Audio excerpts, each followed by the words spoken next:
So we were discussing this chapter, physical and chemical changes. I can see 4 hands raised: Arpita, Aditi, Elawat, Rachel Yadav, Abhinav Kumar.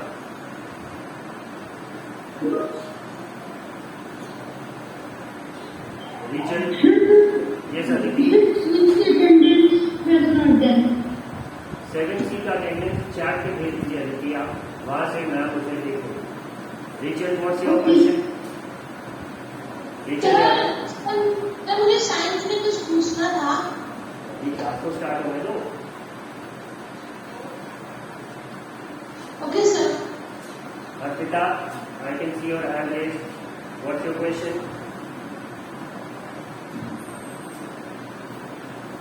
A part of science. At least you have to wait for the class to start. Shailesh? Okay. Shailesh? अच्छा, hand over. Sir, I have a question.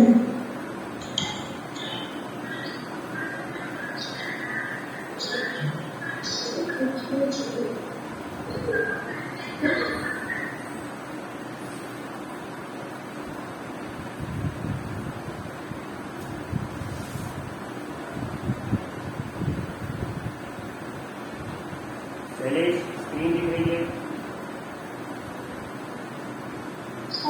Yes, sir. ठीक है. So in our last class हम लोग जो discussion कर रहे थे, it was about fireworks. वैसे फायरवर्क्स का बर्न होना भी एक केमिकल चेंज है, और क्यों उसे बैन किया गया है? क्योंकि इस केमिकल चेंज से या फिर इस केमिकल रिएक्शन से जो गैसेस एमिट होती हैं, they are somehow harmful for the environment and for human health too. इसलिए इन्हें बैन किया गया है. और नेक्स्ट प्रोसेस जो हमें पढ़ना था, that was rusting of iron. ठीक है. और कुछ एक्टिविटीज बताई गई थी जो कि डिस्प्ले होंगी. I probably send a video for that in the common group. आप आज रस्टिंग ऑफ आयरन देखेंगे. तो rusting of iron again is a chemical change. जैसे सबको पता है कि अगर हम अपने आसपास लोहे का कुछ भी देखते हैं, तो it has probably been formed by the process of casting. अब कास्टिंग का प्रोसेस कैसा होता है? जिसमें हम आयरन ओर को उसके मिनरल से आयरन की माइनिंग करते हैं, वहां से मिनरल मिलता है. मिनरल से फिर हम किसी एक प्रोसेस के थ्रू, जो कि फैक्ट्रीज में होता है, उससे हम आयरन को एक्सट्रैक्ट करते हैं. फिर अब वो जो आयरन हमें मिल रहा है, वो जिस शेप में हम चाहते डायरेक्टली उसमें तो मिल नहीं रहा है. तो फिर हमें आयरन को उस शेप में कैसे लाना है? तो वो प्रोसेस होता है आयरन की कास्टिंग. अब ये जो कास्टिंग का प्रोसेस है, इसमें क्या करते हैं कि you simply melt the iron.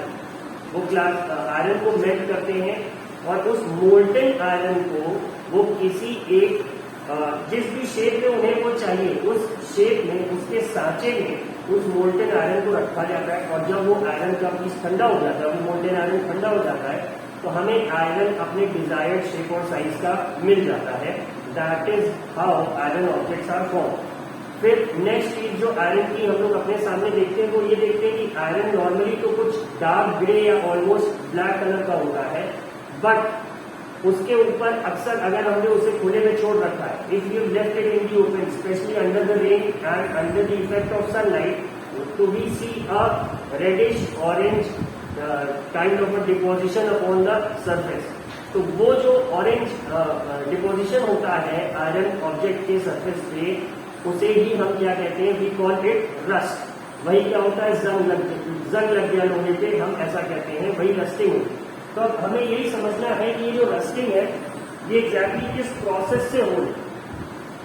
तो since iron is used in making bridges, ships, cars, truck bodies and many other articles, the monetary loss due to rusting is used. अब ये जो जंग लगता है लोहे पे, ये भी हम सबको पता है कि ये लोहे को खराब करता है. It somehow damages the iron object or iron structure. तो अब इससे बहुत सारा मॉनिटरी लॉस होता है, पैसे का नुकसान होता है. तो अब हमें समझना पड़ेगा कि ये प्रोसेस होता कैसे और कैसे इसे प्रोटेक्ट कर सकते हैं. तो the process of rusting can be represented by the following equation. Iron reacts with the oxygen from air, iron plus oxygen plus water. अब ये वाटर ऐसा नहीं है कि आपको सिर्फ बारिश के ही कारण होगा. वो पानी जो एटमॉस्फेयर में ह्यूमिडिटी है या आपके आसपास सराउंडिंग्स में ह्यूमिडिटी है, वाटर वेपर प्रेजेंट है एयर में, आयरन उससे भी रिएक्ट कर सकता है. तो इससे हमें क्या मिलता है? रस्ट मिलता है, जो कि आयरन ऑक्साइड कहलाता है. For rusting the presence of both oxygen and water or water vapor is essential. ये सबको स्क्रीन पे दिख रहा है, ठीक है. In fact, if the content of moisture in the air is high, मतलब जितनी ज्यादा नमी होगी, जितना ज्यादा ह्यूमिड होगा, वहां पे उतना ही ज्यादा रस्टिंग का चांस होगा. इसीलिए कोस्टल एरियाज में अगर आप कोई आयरन स्ट्रक्चर देखते हैं तो मतलब there is a high chance कि उसके ऊपर रस्ट बहुत जल्दी डिपॉजिट होगा. ठीक है. अब इसे प्रिवेंट कैसे करेंगे? Prevent iron articles from coming in contact with oxygen और वाटर और बोथ. अब अगर हम देख रहे हैं कि ये जो एटमॉस्फेरिक ऑक्सीजन है और ये जो एटमॉस्फेरिक नमी है या ह्यूमिडिटी है या वाटर वेपर है जो हवा में, ये आयरन से रिएक्ट कर रहा है, तो we somehow have to stop the interaction. हमें इसी इंटरैक्शन को, इसी कॉन्टैक्ट को रोकना पड़ेगा, तभी ये आयरन रस्टिंग से बचेगा. तो वो कैसे करते हैं? One simple way is to apply a coat of paint और ग्रीस. अब ये जो पेंट और ग्रीस का है, तो सब लोग देखते हैं, सपोज किसी के घर में लोहे का नया गेट इंस्टॉल हुआ, तो इंस्टॉल होने के बाद, गेट लगने के बाद जो पहला काम होता है, आपके फादर तुरंत एक पेंटर को बुलाते हैं और वो कुछ एक ब्राउन कलर का, जिसे कहते हैं प्राइमर, वो ले आके पेंट करता है सबसे पहले आयरन को. उसके बाद उसके ऊपर कलर पेंट करता है, जिस भी कलर का डोर आपको चाहिए.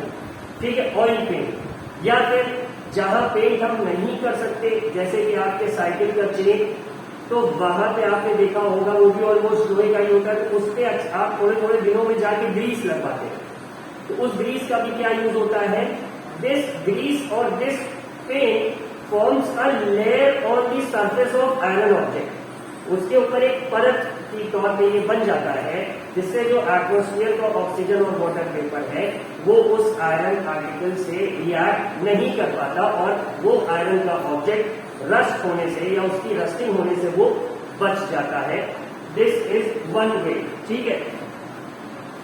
अब इसमें इन्होंने एक बात और कही, in fact these coats should be applied regularly to prevent rusting. इसीलिए अक्सर हम देखते हैं कि दीपावली के आसपास घरों में अगर पेंट का काम होता है, तो जितने लोहे के आपके गेट है या जो खिड़की का ग्रिल है या फिर जो भी और ऑब्जेक्ट्स हैं आयरन के, उन्हें पेंट जरूर कर दिया जाता है एट रेगुलर इंटरवल्स. मतलब ये नहीं कि रोज, but in a span of few years. जैसे हर दूसरे या तीसरे साल आप उसे पेंट कर देते हैं, जिससे कि अगर किसी एक पॉइंट पर वो पेंट की लेयर किसी कारण से हट गई हो और जो लोहा है वो एक्सपोज हो रहा हो सनलाइट को, मॉइस्चर को, ऑक्सीजन को, तो रस्टिंग न स्टार्ट हो जाए, इसीलिए इसे फिर से पेंट कर दिया जाता है. तो this is the story. This is one way. दूसरा तरीका क्या है? Another way is to deposit a layer of metal like chromium और जिंक और आयरन. अब इन्होंने कहा एक तरीका और है कि हम किसी दूसरे मेटल की एक कोटिंग कर दें आयरन के ऊपर. तो भाई वो कैसे होगा? वो मेटल या रस्ट नहीं होगा. तो अब जाहिर सी बात है कि अगर हम किसी और मेटल की कोटिंग कर रहे हैं आयरन के ऑब्जेक्ट के ऊपर, तो वो तभी करेंगे जब वो मेटल ऑक्सीजन और मॉइस्चर से खराब नहीं होगा. तो नॉर्मली ऐसे में क्या करते हैं, क्रोमियम या जिंक की एक कोटिंग कर देते हैं आपका आयरन के आर्टिकल या आयरन के ऑब्जेक्ट के ऊपर. अब क्रोमियम और जिंक भी क्या है, मेटल्स है. तो जाहिर सी बात है ये पेंट फॉर्म में तो मिलेंगे नहीं आपको कि जैसे पेंट की तरह ये भी एक बकेट में है, आपने उसे ब्रश से पेंट कर दिया. नहीं, ऐसा नहीं है. तो उसमें क्या करते हैं कि ये जो जिंक है या क्रोमियम है, सबसे पहले इसे मेल्ट कर दिया जाता है, इसको भी पिघला लेते हैं और फिर उस आयरन ऑब्जेक्ट को we dip it in the liquid zinc या फिर मोल्टेन जिंक या मोल्टेन क्रोमियम. तो होता क्या है, उस आयरन ऑब्जेक्ट के ऊपर एक क्रोमियम या जिंक की एक लेयर आ जाती है और फिर डिप करने के बाद उस मोल्टेन जिंक के आयरन से जब हम आयरन और मोल्टेन जिंक या क्रोमियम से जब हम उस आयरन ऑब्जेक्ट को निकाल लेते हैं तो अब जब वो ठंडा होगा तो वो उस आयरन के ऊपर एक लेयर के फॉर्म में आ जाएगा। ठीक है, this is a process and this is called galvanisation, GALVANISATION, galvanisation. ये डेफिनेशन है इसका and it's a very frequently asked question. Probably हर टेस्ट और एग्जाम में आपको ये मिलता रहेगा और आने वाली बड़ी क्लासेस में भी ये आपको मिलेगा। The process of depositing a layer of zinc on iron is called galvanization. The iron pipes we use in our homes. अब सबने देखा होगा पानी का पाइप जिसके घर में लोहे का है, वो है तो लोहे का बट उसका अपीयरेंस एग्जैक्टली आयरन के जैसे नहीं होता। तो क्या होता है, वो पाइप एक्चुअल में गैल्वेनाइज्ड होता है। अब पाइप में अगर आप देखेंगे तो 24 आवर्स पानी रहता ही रहता है। तो अगर वो डायरेक्टली आयरन का होगा तो आयरन रस्ट करके उस पाइप को खराब कर देगा। इसीलिए उन पाइप्स को डायरेक्टली पेंट न करके गैल्वेनाइज किया जाए, क्योंकि इसका ड्यूरेशन ज्यादा लंबे समय तक का होता है। ठीक है, the iron pipes we use in our homes to carry water are galvanised to prevent rusting.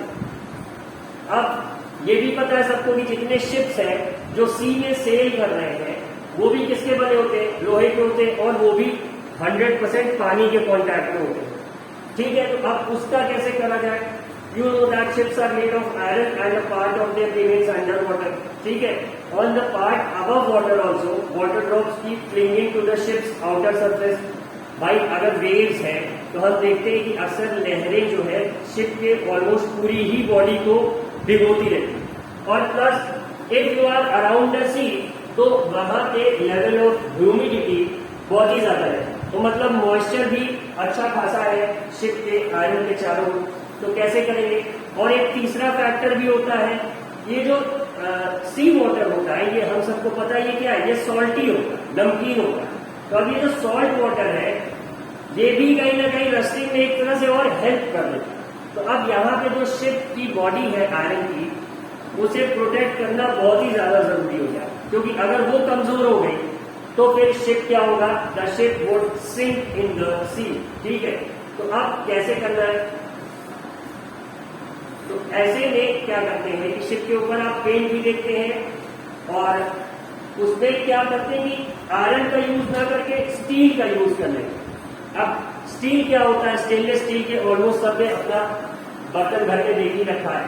तो होता क्या है कि जब आयरन मेल्ट होता है तो उसमें कुछ 2-3 चीजें मिला दी जाती है, जैसे कार्बन हो गया, निकल हो गया, क्रोमियम हो गया।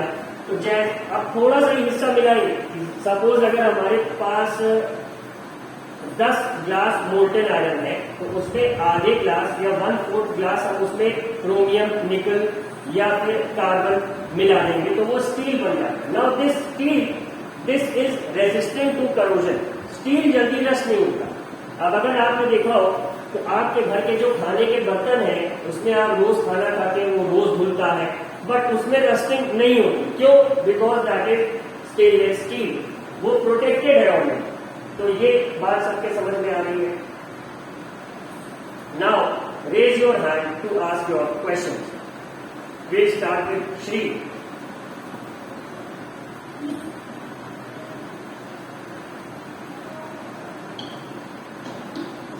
सर मैं पूछ रही हूँ जब हमें आयरन से हर्ट होता है तो फिर हमें इंजेक्शन क्यों लगवाना पड़ता है? वो टेटनेस का। Yes sir. अब ये जो टेटनेस डिजीज है खास तौर से आयरन के किसी भी ऑब्जेक्ट से अगर आपको चोट लग रही है तो ये जरूर चेक किया जाता है कि कहीं ऐसा तो नहीं कि उसमें जंग लगा हो, that it was a rusted piece of iron. तो होता क्या है, इसके ऊपर ये जो टेटनेस के बैक्टीरिया है ये बहुत जल्दी से ग्रो करता है। And if these bacteria reach your skin या get inside your body it can prove to be fatal, मतलब ये एक तरह से जानलेवा हो सकता है। तो इसीलिए एक टेटनेस का इंजेक्शन आपको लगाया जाता है। जैसे आजकल वैक्सीनेशन हो रहा है, सब देख रहे हैं, तो वैक्सीनेशन में क्या होता है, कोरोना वायरस की जैसे एक कमजोर वायरस को जो कि आपको नुकसान नहीं पहुंचा सकता उसे आपकी बॉडी में इंजेक्ट कर दिया जाता है। तो क्या होता है, now the body is train to fight corona virus. एक तरह से ट्रेनिंग हो जाएगी, जैसे एग्जाम के पहले आपको पढ़ा दिया जाता है फिर आप एग्जाम देते हो, तो जो आपने सीख रखा होता है वही आप एग्जाम में लिखते हो। इसी तरह वैक्सीनेशन काम करता है। वैक्सीनेशन में किसी भी डिजीज कॉजिंग बैक्टीरिया की, वायरस की एक ऐसे मतलब कह सकते हैं आप सेल्स को इंजेक्ट किया जाता है बॉडी में, जो कि आपको नुकसान नहीं पहुंचा पाए, बट वो चूंकि उसी वायरस के या फिर उसी बैक्टीरिया के सेल्स होंगे तो आपकी बॉडी सीख जाएगी उनसे लड़ना। Your body will be trained to fight those cells. तो इसी तरह से टेटनस का भी इंजेक्शन इसीलिए लगता है। अब हमें आंख से तो दिखेगा नहीं उसका टेटनस का बैक्टीरिया, तो बॉडी में हम इंजेक्ट कर देंगे। जैसे कि अगर उस तरह का कुछ बॉडी में गलती से घुस आया तो हमारा इम्यून सिस्टम उसे फाइट कर दे और हमें वो डिजीज होने से प्रिवेंट करे। श्री, बात समझ में आ रही है? यस। ठीक है, तो सम और दैट, वो जो इंजेक्शन होता है, that's not a medicine, that's a vaccine. Are you getting it? ठीक है, now Vivek. Sir, iron and metal are different elements. देखो सारे जितने भी मतलब जैसे जिंक है, कॉपर है, आयरन है, निकल है, सिल्वर है, गोल्ड है, ठीक है, ये सारे क्या है, इनको कॉमनली कहा जाता है मेटल्स। ठीक है, अब मेटल कैसे कहा गया? कुछ कॉमन प्रॉपर्टीज इन सब में होती है। एक, almost all the metals are solid and strong। दूसरा, almost all the metals are good conductors of heat and electricity। ठीक है। तीसरा कि almost all the metals are malleable and ductile। अब malleable और ductile क्या है? अगर आप देखेंगे तो किसी ज्वेलर के यहाँ भी, किसी आयरन स्मिथ के यहाँ भी, किसी कॉपर स्मिथ के यहाँ भी आप देखते हैं कि वो कुछ न कुछ ठोक पीट का काम चलता है, या कहीं बक्सा बन रहा है, अलमारी बन रही है, वहां पे दे ऑलवेज की हैमरिंग समथिंग।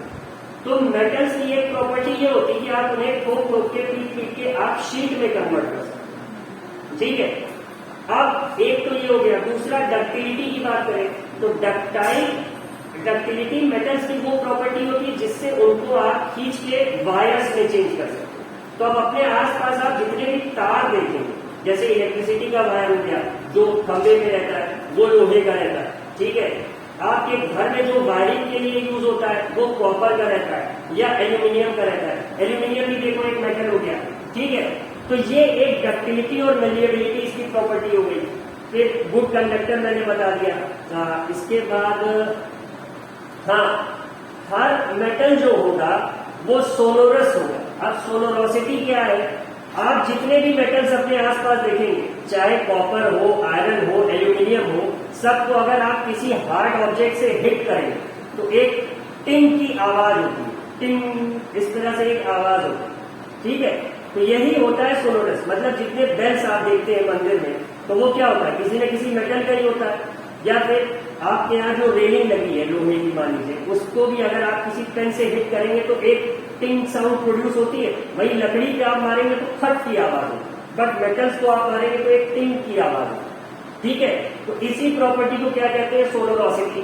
तो इसी तरह से ये सारे जो कह सकते हैं लक्षण जिन सारी चीजों में पाए गए उन्हें हमने मेटल कहते हैं। केमिस्ट्री की मेटल की डेफिनेशन और है, बट एक नॉर्मल लेमैन के लिए ये सारी प्रॉपर्टीज, मतलब जिसकी जिसकी फिजिकल प्रॉपर्टी इस तरह की उन्हें हमने मेटल कहते हैं। तो इसी तरह से ये सारे क्या है? एलिमेंट्स क्या कहते हैं? वो सब्सटेंस जो इंडिपेंडेंटली एग्जिस्ट करते हैं। ठीक है, जैसे हम ह्यूमंस कहते हैं, तो अब शिवेंद्र भी ह्यूमन है, विवेक भी ह्यूमन है, देविका भी ह्यूमन है, दीपांशु भी ह्यूमन है, सब लोग क्या है? Human beings. ठीक है, बट सबका अपना अलग अलग नाम है ना। Shivendra is Shivendra because he is the son of so and so. Vivek भी किसी का बेटा है, मतलब किन्हीं पेरेंट्स का बेटा है। ठीक है, तो इसी तरह से क्या है, जिनमें ये कॉमन प्रॉपर्टी है उन सबको हम मेटल्स कहते हैं, बट सबकी अलग अलग अपनी क्या है? आइडेंटिटी है, पहचान है, सब में कुछ ना कुछ डिफरेंस भी है। ये बात समझ में आ रही है? विवेक, ये बात समझ में आ रही है? Yes, sir. I have one more question. Sir, zinc and chromium are used for galvanization. Sir, so can we only make the things of only zinc and chromium? नहीं, जिंक से भी होता है, कहीं कहीं एल्यूमिनियम से भी होता है, टिन की भी कोटिंग होती है। टिन एक अलग एलिमेंट है, अलग मेटल है, ठीक है। तो इस तरह से ये कुछ है जिनकी अगर एक लिक्विड कोटिंग आयरन के ऊपर कर दे तो आयरन रस्ट नहीं होता, ठीक है। ये बात समझ में आ रही है। तो ये सब अलग अलग मेटल्स हैं।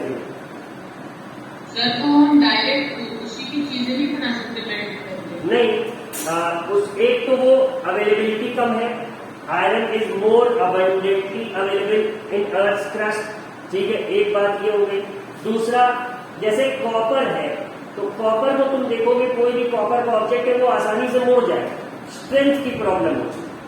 स्ट्रेंथ और टफनेस जितनी अच्छी आयरन की है उतनी बाकी किसी मेटल की नहीं। बट आयरन अगर एक जगह टफ और स्ट्रॉन्ग है तो वहां तो उसके साथ रस्टिंग की प्रॉब्लम है। इसीलिए क्या होता है, एलॉयज बनाए जाते हैं। जैसे ब्रास है, ब्रॉन्ज है, ये सब क्या है, एलॉयज। बात समझ आ रही है विवेक? Yes. So I think the class time is over.